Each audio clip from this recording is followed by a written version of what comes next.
Good afternoon students. जैसा कि पाठ 7 सबसे अच्छा उपहार हम लोग पढ़ रहे हैं और उस पाठ में हम लोग ने पढ़ा कि किस तरह माँ ने अपने बच्चों को इस बार थोड़ा थोड़ा करके पैसे दिए राखी के उपहार खरीदने के लिए, लेकिन उसका बेटा जो था राज, उन्होंने लेने से इनकार कर दिया और उनका कहना था कि मैं स्वयं अपने पैसे से अपने बहन के लिए उपहार खरीदूंगा।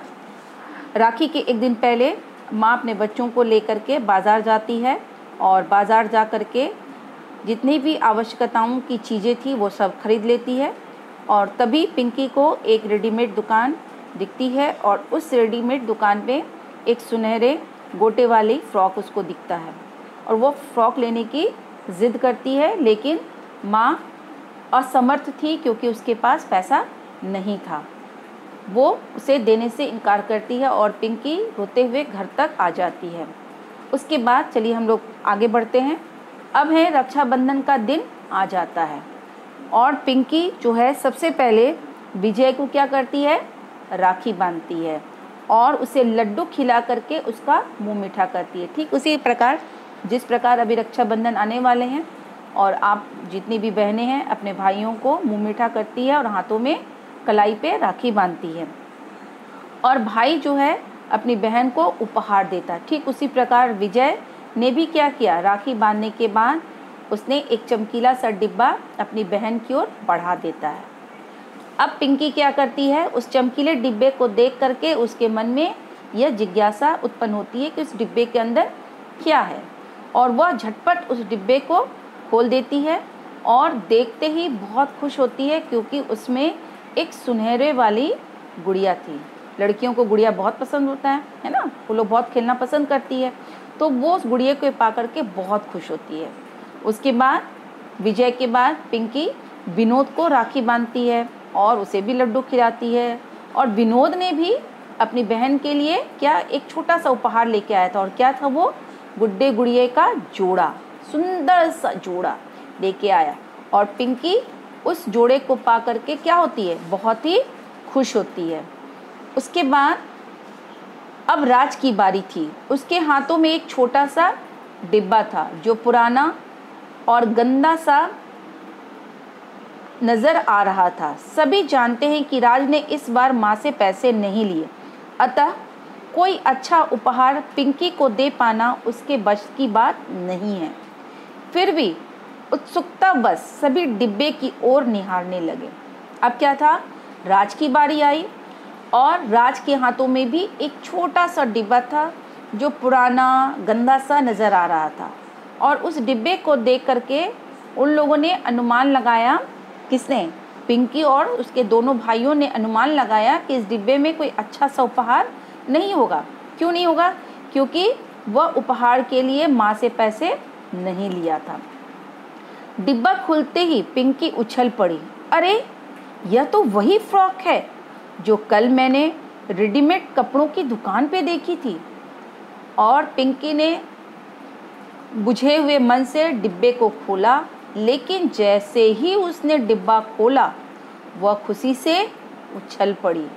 क्यों उछल पड़ी, क्योंकि उस डिब्बे में वही फ्रॉक रखी हुई थी जिसके लिए पिंकी ने माँ से ज़िद की थी। क्या होता है कि जब कभी जो चीज़ हम लोग पसंद करके आते हैं और वो नहीं मिलता है और अचानक से मिल जाता है तो क्या होता है, हम लोग बहुत खुश हो जाते हैं। ठीक वैसा ही पिंकी के साथ भी हुआ। कीमती उपहार देख विजय बोल पड़ा, भला राज के पास पैसे कहाँ से आए, इतनी महंगी फ्रॉक लेने के लिए उसने ज़रूर चोरी की होगी। अब वो बोल रहा है कि भाई इसने तो माँ से पैसे भी नहीं लिए और इतना कीमती उपहार लेके आया, तो ज़रूर इस फ्रॉक को खरीदने के लिए उसने क्या किया होगा, चोरी की होगी कहीं से। हाँ, मुझे तो लगता है कि इसने पापा की जेब से पैसे चुराए हैं, विनोद भी बोल पड़ा। अब विनोद की भी बारी आई। विनोद बोला कि हाँ, ज़रूर इसने पापा के बैग से पैसे चुरा लिए होंगे, तभी तो इतने महंगे सामान खरीद पाया। माँ भी आश्चर्यचकित थी। वह राज का कान पकड़ते हुए गुस्से से चिल्लाई, बोल कहाँ से लाया यह फ्रॉक। और माँ जो थी उस कीमती फ्रॉक को देख करके उसका गुस्सा और बढ़ गया। उसने तुरंत राज को कान पकड़ना शुरू कर दी, कान ऐंठना शुरू कर दी और बोली, बता कि इतना पैसा तुम्हारे पास कहाँ से लेके आया, कहाँ से लेके आया फ्रॉक? क्या तूने सचमुच चोरी की है? क्या होता है, कभी कभी हम लोग भी कुछ सामान लेके आते हैं और माँ क्या करती है, हम लोगों से सवाल जवाब करती, पूछती कि कहाँ से लेके आया, किसी का तुमने सामान चोरी किया या तुमने किसी का उठा लिया, है ना? तो ये माँ का पूछने का हक था। उसने पूछा कि शायद तुमने चोरी की है ना? तभी घर में ये ड्रामा चल ही रहा था कि अचानक एक सज्जन हाथ में मिठाई का डब्बा लिए घर के अंदर आ गया। अब यहाँ पर चोरी होने के पर बवाल मचा हुआ था। तो उसी समय एक आदमी हाथ में मिठाई का डब्बा लिए हुए घर के अंदर आता है। वह राज के हाथ में मिठाई का डिब्बा थमाते हुए बोले, राज बेटा, तुम्हारी 2 माह की मेहनत से मेरा बेटा गोपाल पढ़ाई में अव्वल आया है। और वो क्या किया, मिठाई का डब्बा किसके हाथों में दिया? राज के हाथों में, क्योंकि उसने राज के हाथों में डिब्बा देते हुए कहा कि ये लो बेटा, ये तुम्हारी मेहनत की कमाई, तुमने 2 महीने तक मेरे बच्चे को पढ़ाया और मेरा बच्चा जो गोपाल अपने एग्ज़ाम में अव्वल आया, प्रथम आया। क्योंकि राज बहुत मेधावी था, बहुत ही तेज़ बच्चा था। तो उसने 2 महीने तक उसके सेठ के बच्चे को क्या किया था, वो ट्यूशन पढ़ाया था। कल ही मासिक परीक्षा में उसे कक्षा में प्रथम स्थान प्राप्त हुआ और बोला कि कल उसका एग्ज़ाम्स हुआ था और उसी का रिज़ल्ट आया है कि उस रिज़ल्ट में मेरा बेटा जो है गोपाल प्रथम स्थान को प्राप्त किया है। तो क्या राज ट्यूशन भी पढ़ाता है? अचानक माँ के मुंह से निकला। अब माँ घबरा गई। उसे लगा कि बेवजह मैंने अपने बच्चे पर शक किया। उसने कहा, क्या राज ट्यूशन पढ़ाता है? हाँ माँ, रुद्धे स्वर में राज बोला। मैं अपनी कमाई का उपहार पिंकी को देना चाहता था। बोला, हाँ माँ, मैं ट्यूशन पढ़ाया हूँ और मैं नहीं चाहता था कि तुम्हारे पैसे से मैं अपनी बहन को उपहार दूँ।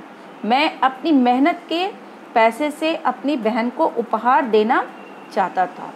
राज की बातें सुनकर माँ ने उसे सीने से लगा लिया। विनोद और विजय एक दूसरे के मुंह ताकने लगे। राज को गलत समझने के कारण उन्हें भी पछतावा हो रहा था। अब उस जगह जितने भी लोग मौजूद थे वो राज की बातों को सुनकर अपने आप में शर्म महसूस करने लगे। और माँ ने क्या किया, तुरंत अपने बच्चे को अपने सीने से लगा लिया और उसके दोनों भाई विजय और विनोद एक दूसरे का मुंह देखने लगे और उन्हें बहुत अफसोस हुआ कि मैंने अपने भाई को गलत समझा और उस पर चोरी का इल्ज़ाम लगाया। पिंकी को उपहार की उतनी प्रसन्नता नहीं थी जितनी इस बात की थी कि राज ने यह उपहार अपने परिश्रम की कमाई से खरीदा है ना। तो पिंकी को उस फ्रॉक से अब उतना लगाव नहीं था, उतनी खुशी महसूस नहीं हुई जितना इस बात से हुई कि उसका भाई अपने मेहनत के कमाई से उसके लिए ये फ्रॉक खरीदा है। और वह सभी जो है राज पर गर्व महसूस करने लगे। तो स्टूडेंट्स, ऐसा हमें भी करना चाहिए, आप लोगों को भी करना चाहिए।